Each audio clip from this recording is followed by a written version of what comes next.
ایک بار آپ دوسرے مریدوں کے ساتھ اپنے پیر کی ڈولی اٹھا کر چل رہے تھے۔ آپ کے لمبے بال ڈولی کے اندر پھنس گئے۔ آپ کو بہت درد ہونے لگا، مگر اپنے پیر کی محبت اور تعظیم کی وجہ سے آپ نے برداشت کر لیا اور ظاہر نہ کیا۔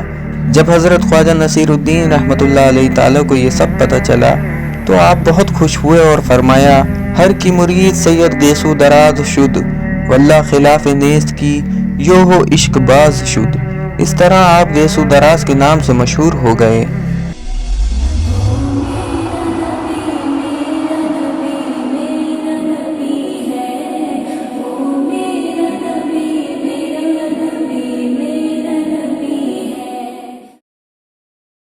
السلام علیکم ورحمۃ اللہ وبرکاتہ۔ معزز ناظرین، آج پھر ہم حاضر خدمت ہیں ایک نئی ویڈیو کے ساتھ، اور آج کی اس ویڈیو میں ہم حضرت خواجہ سید صدر الدین ابو الفتح محمد حسینی رحمۃ اللہ علیہ تعالیٰ کے بارے میں بات کریں گے۔ آپ رحمۃ اللہ علیہ تعالیٰ کے القاب: بندہ نواز گیسو دراز، شہنشاہ دکن، ولی الکبیر الصادق۔ آپ کی ولادت 4 رجب 720 ہجری 1320 AD کو دلی میں ہوئی۔ آپ کے والد کا نام حضرت سید یوسف حسینی عرف سید راجہ بن سید علی ہے۔ آپ حسینی سادات ہیں۔ آپ کے پردادا حیرت میں رہتے تھے۔ سید ابو الحسن جندب رحمۃ اللہ علیہ تعالیٰ خراسان سے دہلی تشریف لائے تھے۔ آپ کے والد حضرت خواجہ نظام الدین رحمۃ اللہ علیہ تعالیٰ کے مرید تھے۔ سلطان محمد بن تغلق کے زمانے میں 725 ہجری 1325 AD میں آپ کا پریوار دولت آباد دیوگری آ گیا۔ 1331 ہجری 1330 AD میں آپ کے والد کا انتقال ہوا۔ اس کے بعد آپ کے دادا نے آپ کی پرورش کی اور بنیادی تعلیم دی۔ 15 سال کی عمر میں آپ حضرت خواجہ نصیر الدین چراغ دہلی رحمۃ اللہ علیہ تعالیٰ کے پاس تعلیم حاصل کرنے کے لیے دہلی آئے۔ آپ نے حضرت کٹھلی، حضرت تاج الدین بہادر اور قاضی عبد المقتدر سے بھی تعلیم حاصل کی۔ آپ نے دلی، میوات، گوالیر، چندیر، ایرچا، چترا، چندیری، میاندور، برودا، خامبایا میں تعلیم حاصل کی۔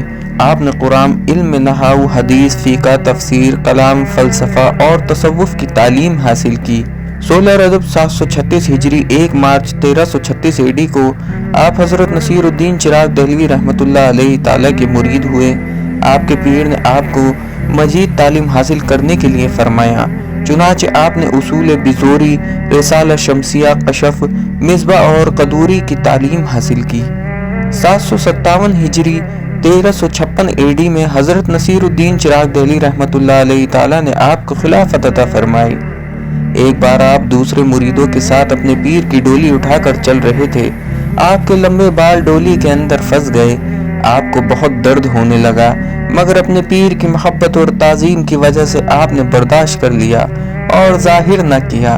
جب حضرت خواجہ نصیر الدین رحمۃ اللہ علیہ تعالیٰ کو یہ سب پتہ چلا تو آپ بہت خوش ہوئے اور فرمایا: ہر کی مرید سید گیسو دراز شد، واللہ خلاف نیست کی یو ہو عشق باز شد۔ اس طرح آپ گیسو دراز کے نام سے مشہور ہو گئے۔ رمضان 757 ہجری میں پیر کے وصال کے بعد آپ نے خانقاہ کی ذمہ داری سنبھالی۔ آپ 44 سال تک دلی میں رہے اور لوگوں کو تعلیم دین کرتے رہے۔ آپ ہمیشہ غریب اور حاجت مندوں کو امداد کرتے تھے۔ آپ کے پاس کھانا، کپڑے یا اور کوئی چیز آتی تو آپ سب تقسیم کر دیتے اور ہر آنے والے کو عطا فرماتے، اس لیے آپ بندہ نواز کے نام سے مشہور ہوئے۔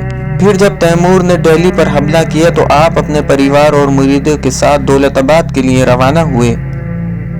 بہمانی سلطان تاج الدین فیروز شاہ کی دعوت پر 800 ہجری 1397 AD میں آپ گلبرگہ تشریف لائے اور خانقاہ کی تعمیر کی۔ دوران سفر ایک بار آپ نے گوالیر میں مولا عطا الدین گوالیر کے گھر پر قیام کیا۔ حضرت کو تکلیف نہ ہو اس لیے مولانا نے اپنے گھر والوں کو دوسرے مکان پر بھیج دیا تھا۔ ان کے بھائی مولانا شمس الدین بہت بیمار تھے۔ انہوں نے خواجہ کو اپنے بھائی کی صحت کے لیے دعا کرنے کے لیے کہا۔ خواجہ نے انہیں اگلے دن آنے کے لیے فرمایا۔ اگلے دن جب مولانا آئے تو آپ نے فرمایا، میں نے تمہارے بھائی کے لیے دعا کی، مگر مجھے یہ فرمان ہوا ہے کہ تمہارا بھائی صرف 10 دن کے لیے زندہ رہنے والا ہے۔ مولانا نے عرض کیا، پھر آپ یہ دعا فرما دیجئے کہ میرا بھائی با ایمان دنیا سے جائے۔ آپ نے فرمایا، میں نے اس کے لیے دعا کر دی ہے۔